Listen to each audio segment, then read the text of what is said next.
Hello friends. Shashi Agarwal channel के अंदर मैं आप सबका स्वागत करती हूँ। तो एग्जाम टाइम है तो उस वक्त होता है कि जो पुराने क्वेश्चंस हैं अगर वो रिवाइज हो जाएं तो ये काफी इंपॉर्टेंट क्वेश्चन है। डिटर्मिनेंट्स ऑफ द डिमांड या what are the factors which influence the demand या what do you mean by demand function.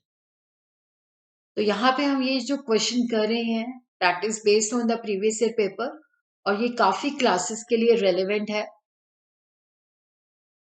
What are the determinants of the demand relevant for MBA? MBA के previous year के question paper में आया है। ये relevant है MCom के students के लिए भी, बीबीए के स्टूडेंट्स के लिए भी, बीकॉम और बीए फर्स्ट सेम जिनके पास इकोनॉमिक्स है, उसी तरह ये +1 इकोनॉमिक्स के लिए भी रेलेवेंट है। अगर आपको मेरा ये एफर्ट सही लगता है तो डू लाइक माय वीडियो, इसको शेयर कीजिए, कमेंट कीजिए, लाइक कीजिए और मेरे चैनल शशि अग्रवाल को सब्सक्राइब कीजिए। So this is my app एडोसम ऐप, जिसको आप गूगल प्ले स्टोर से डाउनलोड कर सकते हो। ये जो ऐप है commerce, economics and management students को काफी सारा फ्री स्टडी मटेरियल और काफी सारे फ्री मॉक टेस्ट प्रोवाइड करती है। उसी तरह इकोनॉमिक्स, अकाउंट्स एंड लॉ के काफी सारे स्ट्रक्चर कोर्सेज भी यहाँ पे अवेलेबल है।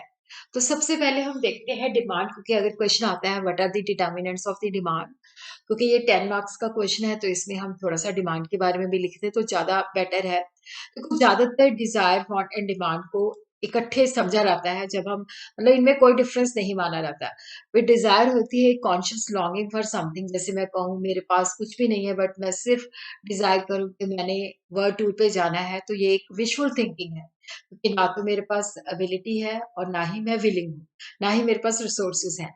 वांट होती है वो डिजायर जिसके अंदर एबिलिटी होती है बट हम विलिंगनेस नहीं होती। जैसे मान लो एक बाइक है जो कि 50,000 की है, मेरे पास 50,000 है बट वो 50,000 मैं उस बाइक पे खर्च करने को तैयार नहीं हूँ। डिमांड जो है that is a desire for a commodity. जैसे मैं बाइक लेना चाहता हूँ, मेरे पास कैपेसिटी भी है उसको पे करने के लिए और मैं रेडी भी हूँ, तो उसको हम डिमांड कहते हैं।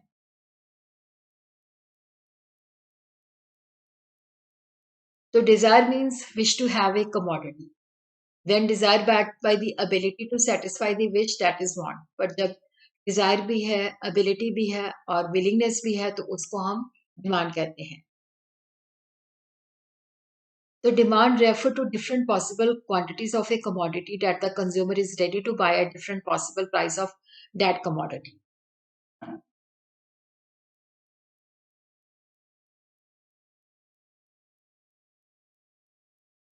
तो यहाँ पे हम बात करते हैं कि what are the determinants of the demand. Demand function.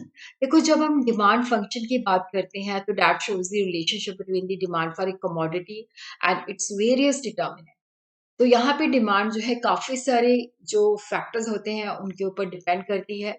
तो इसी तरह हम देखते हैं कि इंडिविजुअल डिमांड जो है किन चीजों के ऊपर डिपेंड करती है और मार्केट डिमांड जो है किन चीजों के ऊपर डिपेंड करती है। Demand function shows the relationship between the demand for a commodity and its various determinants. तो यहाँ पे हम देखते हैं कि what are the factors which influence the demand और we could say the demand function और the determinant of the demand. तो डिमांड डिटर्मिनेंट से हमें पता चलता है कि डिमांड जो है अपनी प्राइस के साथ या इनकम के साथ या अदर डिटर्मिनेंट के साथ किस तरह से रिलेटेड है। देखो जो फर्स्ट डिटर्मिनेंट ऑफ डिमांड है दैट इज इट्स प्राइस, के other things remaining the same. अगर प्राइस जो है फॉल करती है तो क्वांटिटी डिमांडेड जो है इंक्रीज हो जाती है और अगर प्राइस जो है राइज करती है तो क्वांटिटी डिमांडेड फॉल कर जाती है।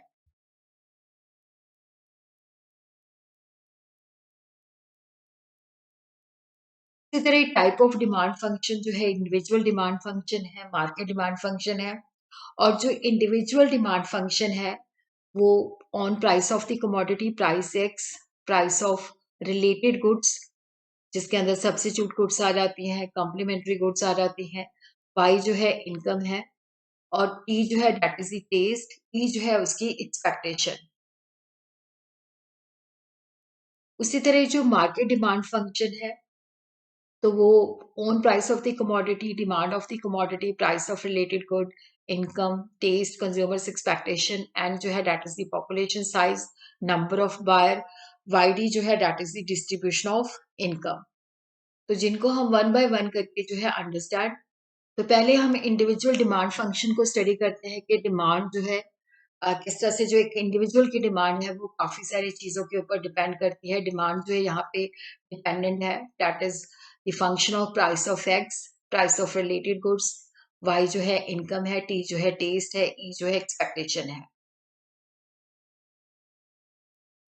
तो own price of the commodity अगर अदर थिंग्स बीइंग इक्वल, इसका मतलब है कि दूसरी चीज़ों के अंदर कोई दूसरे जो डिटर्मिनेंट्स हैं उसके अंदर अगर कोई चेंजेस नहीं आती, तो जो डिमांड है वो प्राइस के द्वारा इन्फ्लुएंस होती है। अगर प्राइस बढ़ जाती है तो डिमांड कम हो जाती है और अगर प्राइस फॉल कर जाती है तो डिमांड कम हो जाती है।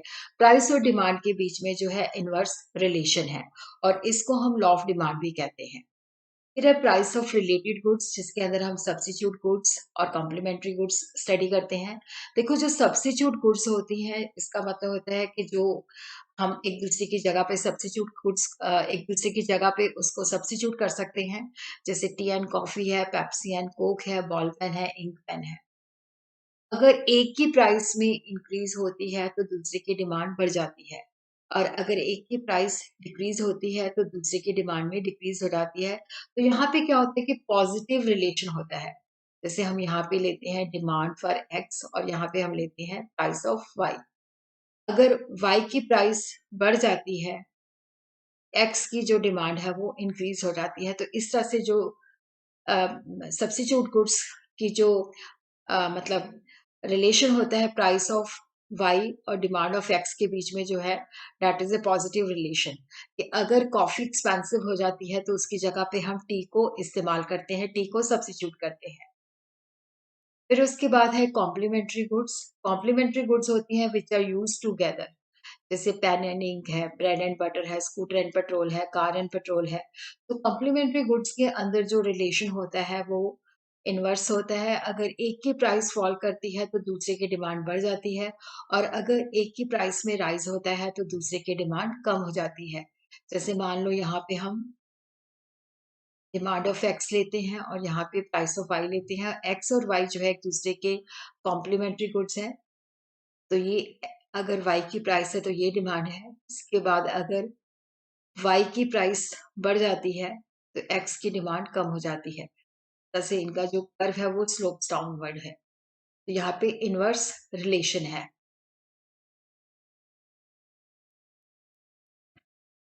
इनकम ऑफ द कंज्यूमर अगर नॉर्मल गुड्स है, अगर इनकम चेंज होती है तो डिमांड भी चेंज हो जाती है। नॉर्मल गुड्स के केस में क्या होता है कि पॉजिटिव रिलेशन होता है। अगर इनकम बढ़ती है तो डिमांड भी बढ़ जाती है, अगर इनकम कम होती है तो डिमांड भी कम हो जाती है। और जो घटिया वस्तुएँ होती हैं, वहाँ पे इनकम के साथ नेगेटिव रिलेशन होता है, जैसे मोटा अनाज। तो यहाँ पे अगर इनकम बढ़ती है, तो हम जो घटिया वस्तु हैं, वो कम खरीदते हैं और अगर इनकम कम हो जाती है, तो उनको हम ज़्यादा खरीदते हैं। तो टेस्ट एंड प्रेफ़रेंस, तो यहाँ पे डिमांड क्योंकि यहाँ पे demand for inferior goods like cold screen tends to decrease with increase in income. तो यहाँ पे हमने देखा कि जो मतलब घटिया वस्तु होती है वहाँ पे इनकम इफेक्ट नेगेटिव होता है और उसी तरह जो गुड्स की डिमांड है वो इंडिविजुअल के टेस्ट और प्रेफरेंस के ऊपर भी डिपेंड करती है। तो जो इंडिविजुअल का डिमांड है टेस्ट और प्रेफरेंस से भी मतलब एडवर्टीजमेंट से भी इन्फ्लुएंस होता है, फैशन से भी इन्फ्लुएंस होता है, क्लाइमेट और न्यू इन्वेंशन से भी इन्फ्लुएंस होता है। क्योंकि जिस चीज़ की टेस्ट होता है वो चीज़ चाहे जितनी मर्ज़ी एक्सपेंसिव हो जाए हम उसको परचेज़ करते हैं। जो चीज़ जितनी फ़ैशन में हो, अगर वो एक्सपेंसिव है तो भी हम उसको परचेज़ करते हैं। एक्सपेक्टेशन के अंदर क्या है कि अगर हमें लगता है कि ये कमोडिटी की अवेलेबिलिटी में उसको सिग्निफिकेंट चेंज लगेगी, तो फ्यूचर के अंदर तो ही may decide to change his present demand for the commodity. अगर उसको लगता है कि इस कमोडिटी की प्राइस फ्यूचर में राइज कर जाएगी तो वो बढ़ी हुई प्राइस पे भी ज्यादा खरीद लेगा। बट अगर उसको लगता है कि फ्यूचर के अंदर प्राइस और कम होगी तो कम प्राइस पे भी नहीं खरीदेगा, वो फ्यूचर की वेट करेगा। तो मार्केट डिमांड जो है ये इन सारी चीजों के ऊपर डिपेंड करती है। ये सारी चीजें हम डिस्कस कर चुके हैं। तो यहाँ पे हम ये जो मार्केट डिमांड फंक्शन है वो उसकी प्राइस के ऊपर भी डिपेंड करता है, रिलेटेड गुड्स की प्राइस पे, इनकम पे, एक्सपेक्टेशन पे, population size and number of buyer, distribution of income. बाकी सारी चीजें हम मतलब मैं बता चुकी हूँ। तो अब हम देखते हैं पॉपुलेशन साइज और नंबर ऑफ बायर। तो यहाँ पे हम देखते हैं कि जैसे पॉपुलेशन बढ़ती है तो ऑब्वियसली डिमांड भी बढ़ जाती है, पॉपुलेशन कम होती है तो डिमांड भी कम हो जाती है। तो कंपोज़िशन ऑफ पॉपुलेशन जो है वो भी डिमांड को इन्फ्लुएंस करती है। अगर कंपोज़िशन का मतलब होता है कि जो पॉपुलेशन है उसमें किस एज ग्रुप की संख्या ज़्यादा है, ओल्ड लोग ज़्यादा है, मिडल एज ज़्यादा है, टीनेजर ज़्यादा है। अगर टीनेजर की संख्या ज़्यादा है तो डिमांड फॉर टीनेजर प्रोडक्ट ज़्यादा होगी। डिस्ट्रीब्यूशन ऑफ इनकम, तो मार्केट डिमांड जो है that is also influenced by the changes in the distribution of income. उसी तरह अगर इनकम जो है इक्विटेबल डिस्ट्रीब्यूटेड है तो वहां पे मोर डिमांड होगी, बट अगर इनकम जो है that is not equitably distributed तो there will be less demand. तो कई बार ऐसे भी होता है कि जब प्राइस जो है फॉल करती है तो जो लोग पहले नहीं अफोर्ड कर सकते तो वो भी अफोर्ड करने लगते हैं, तो ज्यादा जो है लोग उसको परचेज करने लगते हैं। उसी तरह अगर प्राइस राइज हो जाती है तो जो लोग बड़ी मुश्किल से अफोर्ड कर रहे होते हैं अब वो उनको नहीं परचेज करते। तो these are the factors, these are the determinants which influence the demand.